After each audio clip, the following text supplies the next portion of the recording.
Okay, next lesson. We've got the rebound stroke going. Hopefully you're working on that. Get that stick flying. Learn how to let go of the stick just enough. Let me throw in a little warning here. Don't let go of the stick more than you have to. Because when you let go of the stick, you surrender a certain amount of control. And depending on what comes next in your drumming, you have to grab back a hold of the stick. And if you've let go more than you need to, it takes that much more energy and time to get control over the sticks again, and sometimes you don't have that much time. So only let go enough to get the rebound that you need and stay in control of your sticks.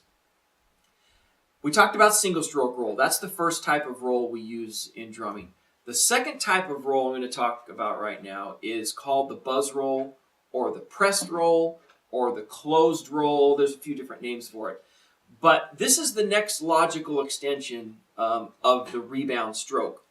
It's another context in which we need to learn how to bounce the stick and manipulate bouncing and the rebound in the head.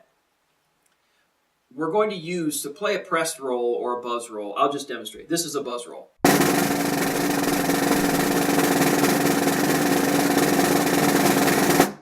All right. Very, very useful. It's probably the most common roll that you hear on a snare drum, and you can use it in all kinds of different settings, drum set playing, orchestral playing, all kinds of situations. But there's some specific techniques you need to apply, and you got to practice this to make it sound good. So I'm going to talk you through this and show you some good exercises to learn how to play a great buzz roll. First of all, to get the stick to bounce this much on the head, you have to relax your hand. Now, I want you to notice I'm using a little bit small stick with a smaller B. This is a Vic Firth SD2 Bolero. It's a really nice stick. Your typical, medium-sized drumstick works really well. You can do buzz rolls with any stick, obviously. But on this type of snare drum, a drum set or orchestral snare drum, you're obviously not going to use big rudimental sticks. So these work really nice. The first thing you're going to do is you've got to relax your hand a little bit and allow this, because you got to let the stick bounce a lot. I like to really focus on putting pressure on the stick with this middle finger. These fingers kind of relax and come off the stick a little. And you open your hand up a little, because if you have too much flesh on the stick, it can't bounce. So you got to open up your hand a little and let the stick bounce. Now, the first thing to realize is if I just drop the stick on the head here and let it do its thing, it goes like this. Now, if I illustrated that, I've created a little illustration here, put it up on the screen. It's kind of like dut, dut, dut, dut, dut, dut, dut, dut, dut. It just bounces big and slow, and then all of a sudden it just fizzles out and stops. If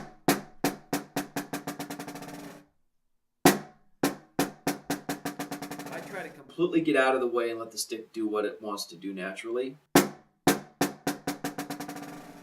All right, that's what happens. Well, that's not going to make for a very good buzz roll, but that's the starting point, because now what I'm going to do is start to apply a little pressure to get past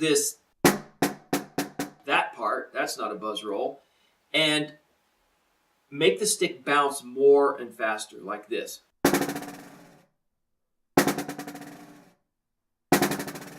So I'm just dropping the stick into the head, doing a downward stroke, and when I hit the drum, my hand's very loose. I'm applying pressure here, and I'm trying to get the stick to bounce a lot. But I don't want to put too much pressure, or I'll choke it out. Now, I put another illustration up here on the screen, and notice that this one has this long section of close, fast strokes before the stick fizzles away and dies. That's the part that you want to isolate. The beginning is this. The end is this. I want that middle section. And as the stick starts to get to the point where it might choke out, you actually have to back off the pressure and let it bounce a little bit longer. So this part takes a little practice.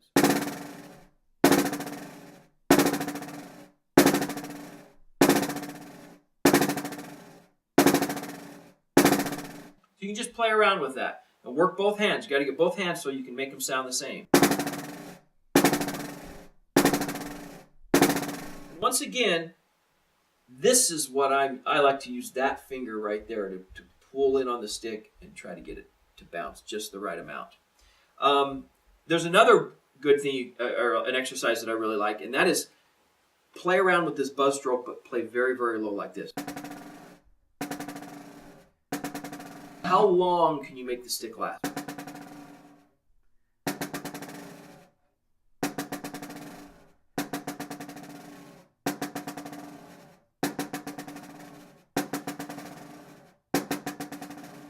You just experiment with the stick, and there's a lot of little subtle pressures going on in your hands to try to get so that you're in control of this wash of buzz that you're trying to focus on. I had a teacher used a really great analogy. It's like this part is the fat on a really great steak. That's the fat. And this is the bone in the middle. Neither one of those are desirable. We want the meat, which is this middle buzz part.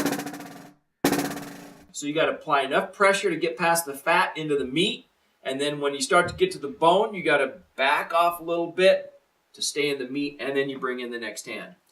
So practice that buzz stroke individually from hand to hand.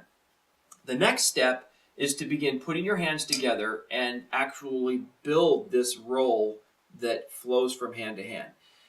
For this lesson, there's an exercise which is simply half notes, then quarter notes, then eighth notes, then triplets, then 16th notes. And we're going to do a buzz stroke for each of these notes. But each note represents one hand. So for instance, we'll start with the half notes. The tempo is 1, 2, 3, 4.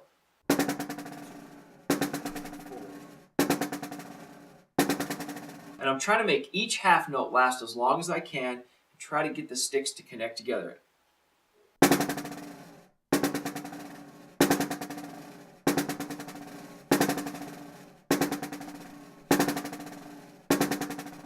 It's actually great if I can get the next hand to start before the other one's completely finished. That makes your buzz roll real lush and smooth. The next step would be to go to quarter notes, which is twice as fast.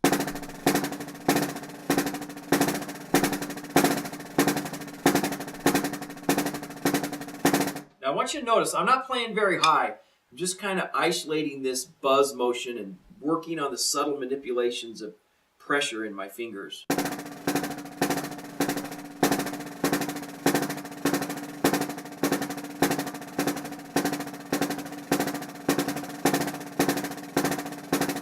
Next step, eighth notes. Twice as fast. 1 and 2 and 3 and 4.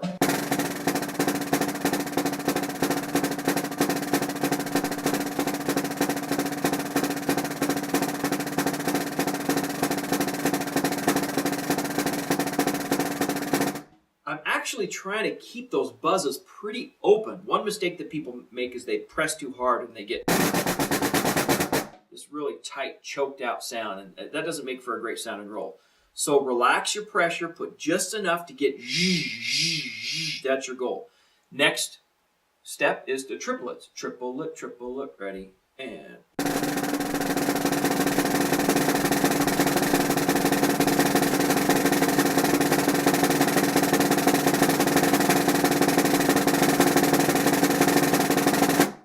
Continue to try to focus on each hand, play the same stick height, and try to apply the same pressure and get the same sound. And then finally, 16th notes. 1 E and a 2 E and a ready, and...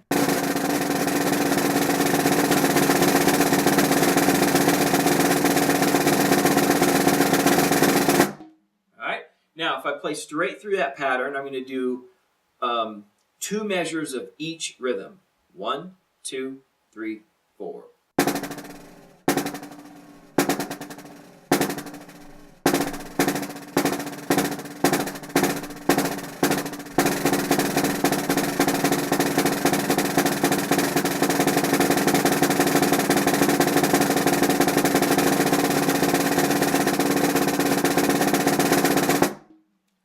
Now, I want to point out a couple things. First of all, obviously it's not till I get to the 16th notes that I really get the roll sounding the way I want to, but by practicing those slower rhythms, you have to get control over that buzz and get it to sound good. Because lots of times people will end up playing a buzz roll and it sounds like this. too pressed. And if you try to do that slow with that kind of buzz stroke, you'll get... That's obviously not what you want. So by going slow, it helps you open up the buzz stroke and get greater control over that. Now, when you actually play buzz rolls in music and in musical settings, there's something that you want to be aware of in the buzz stroke, and that is the underlying motion of your hands. For instance, the 16th notes, like I mentioned.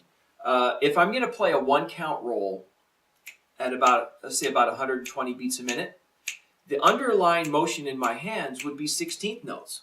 1E and a 2, 3E and a 4. If I put buzz strokes on each of those 16th notes,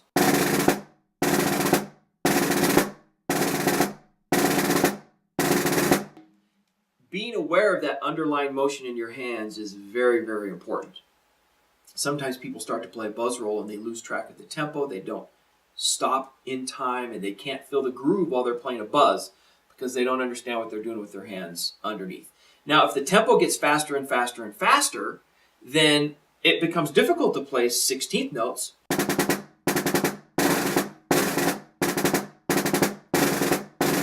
Well, that doesn't feel very natural. It's too forced. So if this is going to be the tempo and I want to play roll, tap, roll, tap, roll, tap, I can just change that underlying pattern. It's called the skeletal pattern. It's like the skeleton of the buzz roll. I can change it to a triplet. That makes the skeletal pattern slower. I can get a more open, relaxed buzz sound. If I go even faster, then I would have to change from triplets to 8th notes, like 1 and 2 and 3 and... I can do...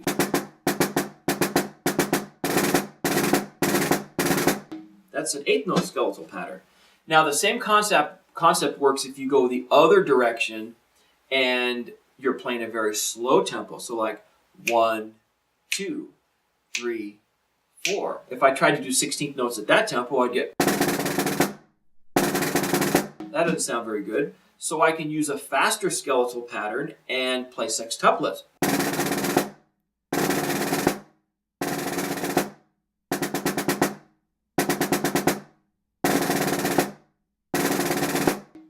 Now, in any musical context that you find, you want to adapt the skeletal pattern to fit the tempo so that you can play a really nice sounding buzz roll. But you don't want that to be an accident. You want to be aware of what you're doing and be in control of what you're doing. The last thing on buzz rolls that I want to point out, and we'll get to this again when we get to double stroke rolls, is something called the chicken wing. And what that is when I play fast rolls, each hand has to do a repetitive stroke, just like that.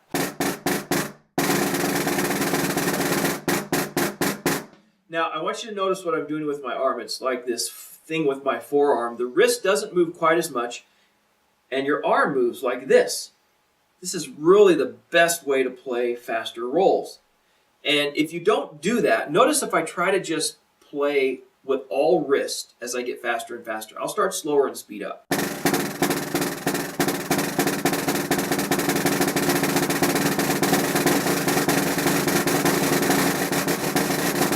It's like I can't move my wrist fast enough and apply the needed pressure.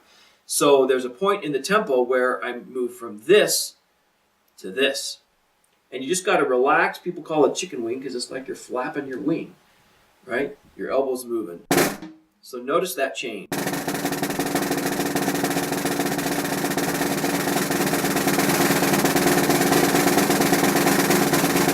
So relax your arm and practice that motion. That's very, very important.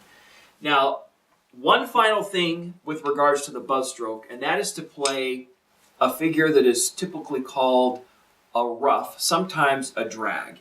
And you can play open 30-second note or double stroke drags, and we'll be talking about those in a later lesson. But in many settings, you can play a buzz stroke to create a rough or a drag, like this. It's just a short, like grace note stroke, but it's a buzz stroke. Now, sometimes when people see that in music, it's often notated. You'll see it on the screen here with 2 little grace notes and then a main principal stroke. Looks a little like a flam, but with 2 notes instead of 1 note. Sometimes people don't know what to do with that. How do I play that? I mean, there's different ways to interpret it, but a real common application that works very, very well and makes you that much more of a versatile drummer is to keep the hand that's playing the buzz stroke low and just play a quick buzz stroke that leads right into the main stroke. It's called a rough. Do it with the other hand. And then you can practice alternating. Got to keep the hand that's playing the buzz stroke roll. That's the most important part. So, buzz rolls, skeletal pattern, the chicken wing, and rough. Review all of those, practice them slow, make them sound good. Add that to your vocabulary of skills. Good job.